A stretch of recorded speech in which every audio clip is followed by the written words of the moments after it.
قرآن کریم کہتا ہے سیرو فی الارض، زمین میں چلو پھرو، فانظروا کیف کان عاقبۃ الذین من قبلہم، وہاں دیکھو کہ پہلے جو لوگ گزرے ہیں ان کا انجام کس طرح ہوا، جن قوموں کے اوپر اللہ بچائے عذاب نازل ہوا۔ تو ان جگہوں پر اگر دیکھے آدمی اور دیکھ کر عبرت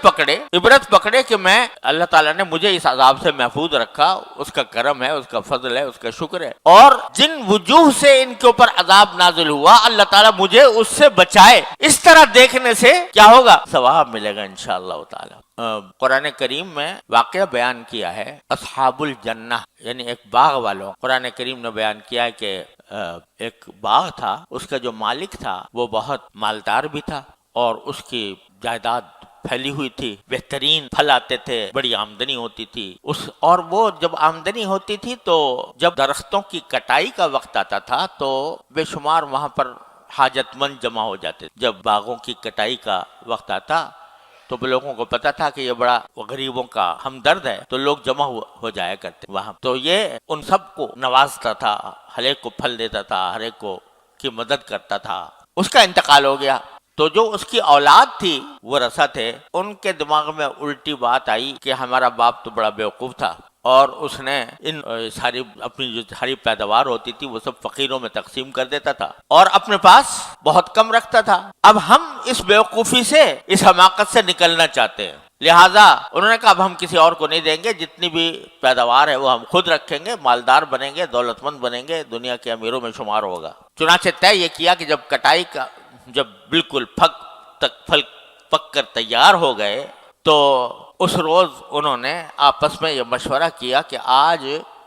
ایسا کرو کہ لا يدخلنها اليوم علیکم مسکین، آج کوئی مسکین داخل نہ ہو ہمارے باغ میں،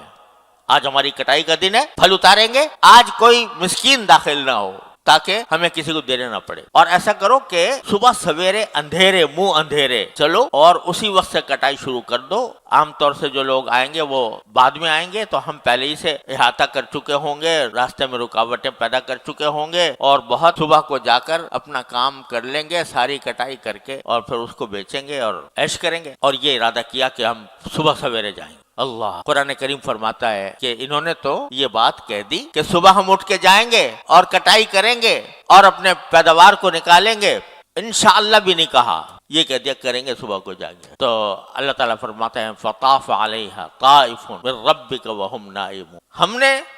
رات میں ان کے اوپر ایک عذاب ایسا بھیجا جو پورے باغ کے اوپر چکر لگا گیا۔ صبح اٹھ کے جب یہ لوگ روانہ ہوئے اپنے باغ کی طرف تو باغ ہی نظر نہیں آتا، تو انہوں نے کہا کہ بھئی باغ تو نظر آ نہیں رہا، ہمارا جگہ تو یہی ہے، باغ کہاں گیا؟ تو کسی نے کہا جی تمہیں راستہ بھول گئے، ہم راستہ بھٹک گئے ہیں، باغ کہیں اور ہے، ہم کہیں اور دیکھ رہے ہیں۔ لیکن بعد میں انہوں نے کہا کہ نہیں یہ جگہ بھی وہی ہے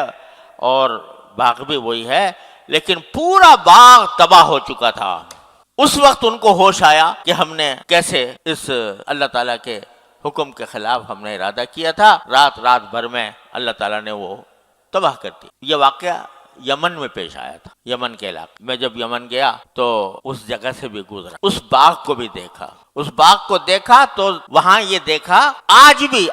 تک وہاں پیداوار نہیں ہوتی، پوری زمین میں کالے کالے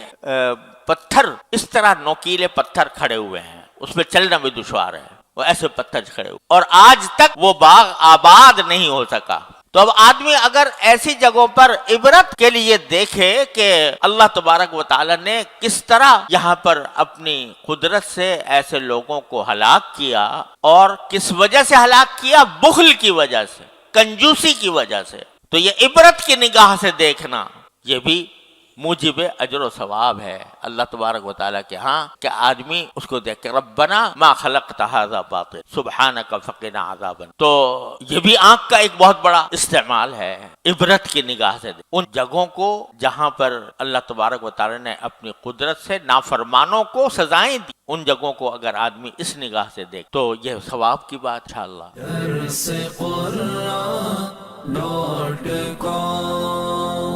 www.darsequran.com